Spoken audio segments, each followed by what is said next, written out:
warahmatullahi wabarakatuh.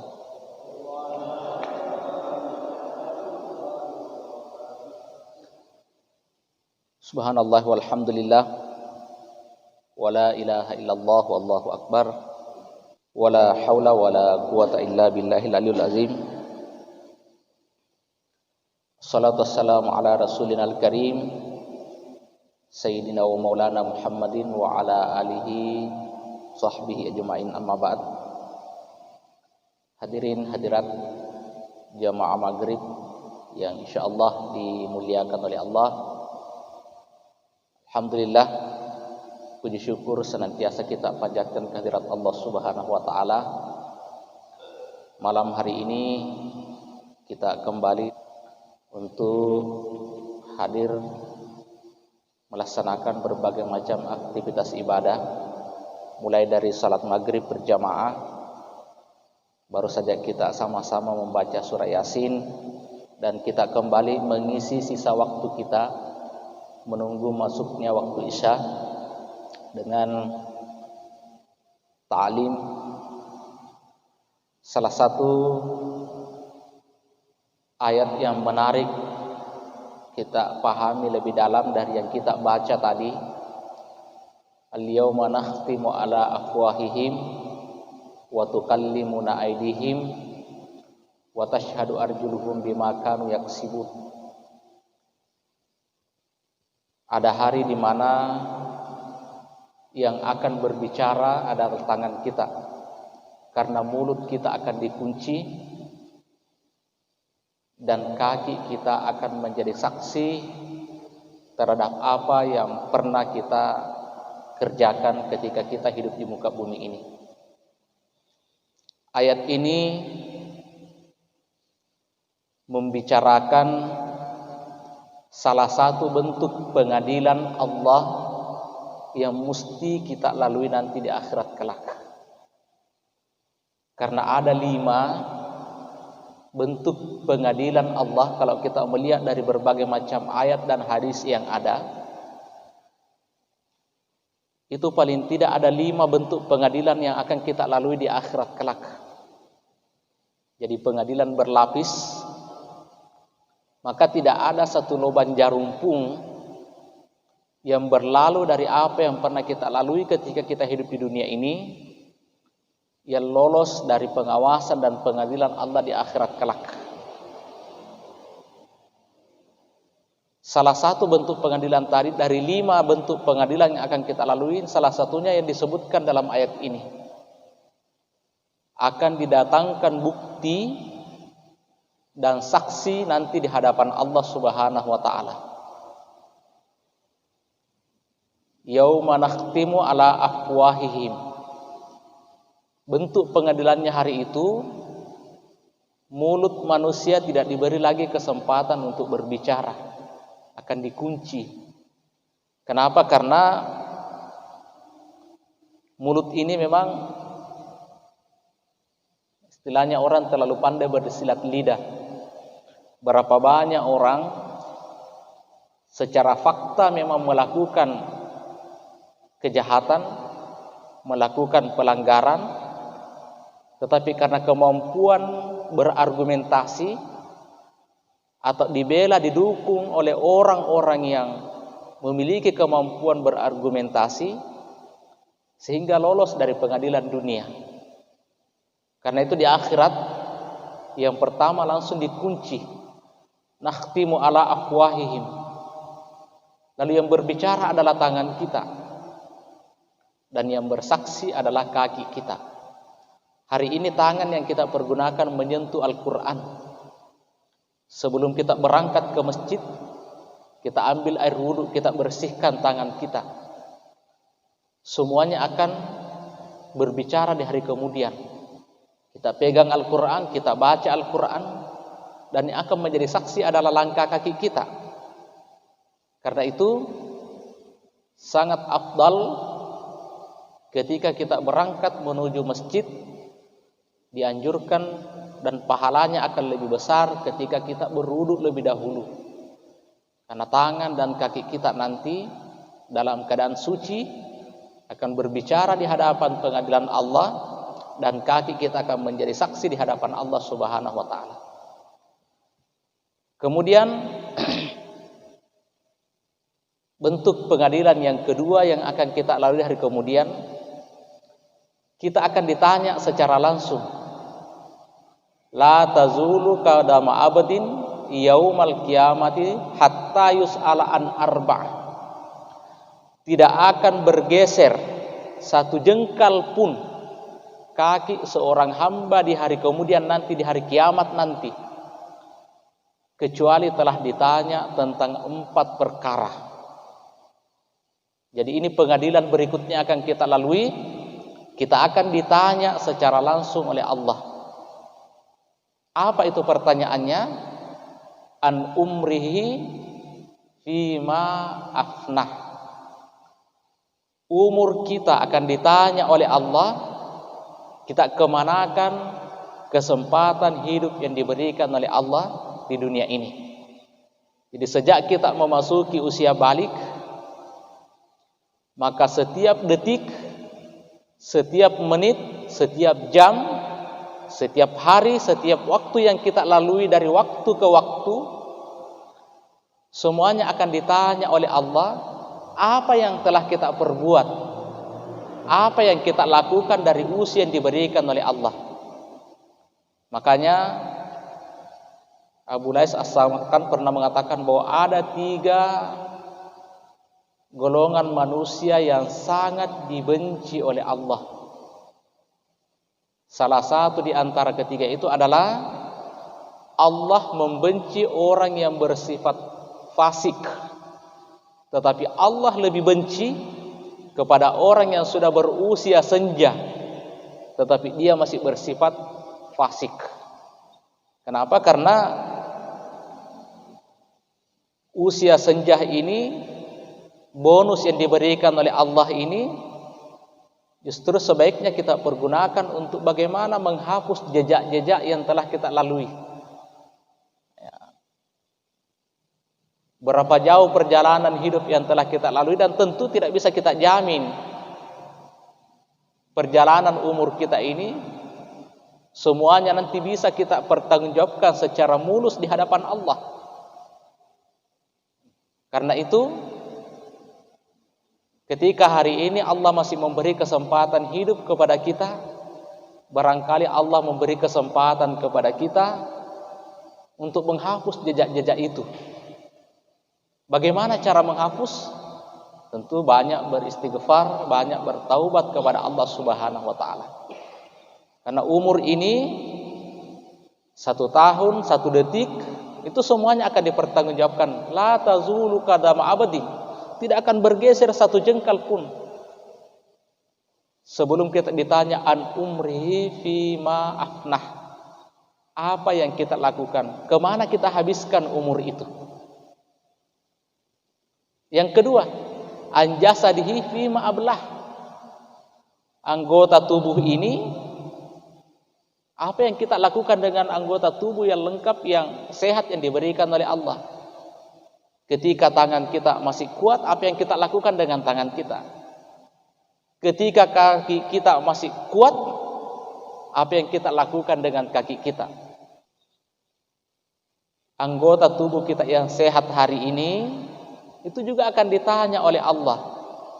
Ketika pandangan mata kita masih tajam, pernahkah kita pergunakan membaca Al-Quran? Ketika pendengaran kita masih tajam, pernahkah kita pergunakan untuk mendengarkan peringatan-peringatan dari Allah? Intinya seluruh anggota tubuh kita dari ujung rambut sampai ujung kaki akan ditanya oleh Allah. Fima ablah. Kemana kita habiskan? Apa yang kita lakukan dengan modal tubuh yang Allah berikan kepada kita? Wa an ilmihi ma amila fihi. Akan ditanya juga kita dari ilmu yang kita lakukan, apa yang kita perbuat dengan ilmu yang kita miliki hari ini. Wa an malihi, dari harta yang pernah Allah berikan kepada kita. Nah, ini yang berat, karena min ainak tasabahu, bagaimana proses memperolehnya, wa ilaina anfaqahu, dan kita kemanakan, kita belanjakan kemana. Kalau kita peroleh dengan cara yang benar, maka masih ada satu pertanyaan yang menunggu. Apakah kita belanjakan juga di jalan yang benar? Ya. Jadi pengadilan kedua yang akan kita lalui di hari kemudian itu adalah pengadilan dalam bentuk pertanyaan secara langsung. Minimal dari hadis Rasulullah ini ada 4 yang harus kita jawab dengan benar. Kalau kita ingin selamat, kita ingin lolos dari pengadilan Allah Subhanahu wa taala. Kemudian apa lagi bentuk pengadilan yang akan kita lalui di sana? Akan didatangkan bukti dalam bentuk tertulis. Ma yalfisu min qaulin illa ladaihi raqibun atid. Tidak ada yang pernah terlafazkan dari lisan kita, tidak ada yang pernah keluar dari mulut kita, kecuali ada 2 malaikat yang ditugaskan oleh Allah untuk senantiasa mencatat, untuk senantiasa menulis apa yang pernah kita ucapkan. Ya. Dalam surah Yasin juga tadi kita baca, inna nahnu nuhyil mauta, kata Allah, sesungguhnya kami yang menghidupkan dan kami pula yang mematikan. Wa naktubu ma qaddamu, dan kami tulis semua jejak-jejak mereka. Wa naktubu ma qaddamu wa atharahum, ditulis semua yang pernah dilalui, semua jejak-jejak kita akan tercatat. Wa kulla syai'in ahsaynahu fi imamin mubin. Semua yang ditulis itu, jejak-jejak itu disimpan di tempat yang sangat aman, tempat yang nyata, fi lauhim mahfuz. Sebagian ulama tafsir kita. Jadi ketika kita hidup ini ada jejak yang kita tinggalkan, dan jejak itu adalah kebaikan, dan ternyata diikuti oleh orang-orang yang sebelumnya kita, maka insya Allah ini akan mendatangkan kebaikan bagi kita. Hari ini kita mengadakan kegiatan seperti ini, kita menjadi pelopor, kita datang mengadakan majelis ilmu setiap malam Jumat, dan ternyata jejak kita ini diikuti oleh orang-orang yang ada di belakang kita. Berlanjut ini kegiatan, maka akan sangat besar pahalanya bagi kita. Tetapi tentu demikian juga sebaliknya. Ketika kita pernah meninggalkan jejak-jejak keburukan dan juga diikuti oleh orang-orang yang ada di belakang kita, maka tentu juga risikonya sangat besar bagi kita. Jadi semua aktivitas kita akan dicatat, jejak-jejak kita akan tercatat dengan rapi, kecuali ada yang dikecualikan oleh Rasulullah. Rufi'al qalam an thalathin, diangkat kalam, artinya tidak ditulis dari 3 golongan. Ya, jadi 3 golongan ini yang selamat karena dia tidak ditulis apa yang dia lakukan. Anis sabi hatta yablugha, anak kecil sampai dia memasuki usia balik, maka tidak dicatat ketika tidak melakukan kebaikan atau ketika melakukan perbuatan buruk. Akan tetapi meskipun tidak dicatat, tetapi kita orang tua tetap harus mengingatkan, mengarahkan anak kita ketika melakukan perbuatan tidak baik, wajib kita didik, kita arahkan untuk melakukan kebaikan. Ketika anak yang kita didik ini melakukan kebaikan, maka tidak dicatat masuk ke rekening amalnya, karena dia belum memiliki rekening amal sebelum memasuki usia balik. Maka ketika anak-anak yang kita didik, yang kita arahkan untuk berbuat baik, kita arahkan anak kita untuk melaksanakan sholat, kita arahkan anak-anak kita datang berjamaah di masjid, kita arahkan anak-anak kita untuk berpuasa, kita arahkan anak-anak kita mengaji, kemana dicatat amalnya? Dicatat di buku catatan amalan orang tuanya yang mengarahkan anaknya. Jadi anis sabi hatta yablugha, tidak dicatat perbuatannya anak bayi, anak kecil sampai dia memasuki usia balik. Kemudian anin naumi hatta yastaiqaza, tidak dicatat amalnya orang yang tidur sampai dia terbangun. Ya.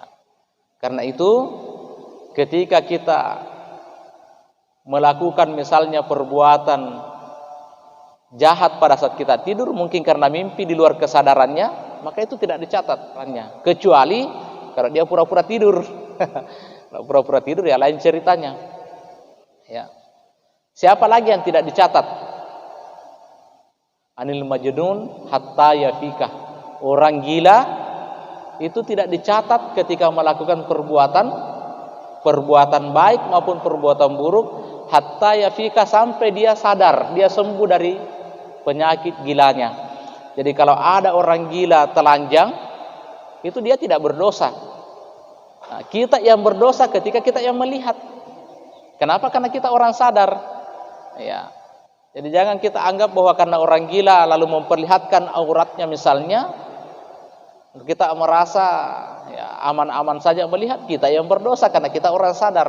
Tetapi orang yang gila itu dia tidak sadar, maka dia tidak dicatat sebagai apakah dia berbuat baik atau berbuat jahat, itu tidak dicatat.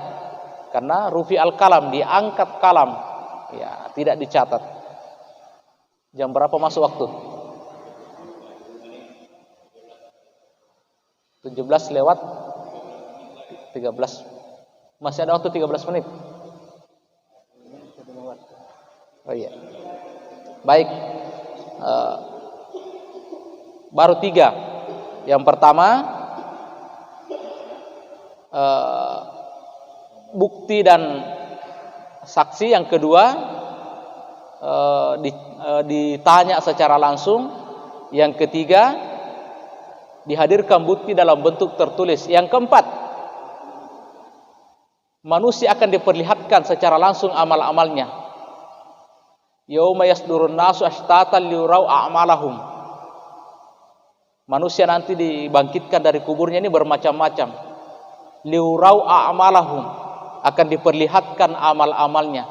Faman ya'mal mithqala dzarratin khairan yara wa may ya'mal mithqala dzarratin syarran yara.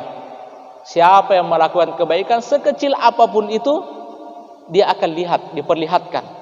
Sebaliknya siapa yang melakukan perbuatan dosa, perbuatan buruk, juga akan diperlihatkan. Dan yang kelima atau yang terakhir, bentuk pengadilan yang akan kita lalui di hari kemudian nanti adalah ditimbang amal kita. Faman thaqulat mawazinuhu fahuwa fi 'ishatir radiyah.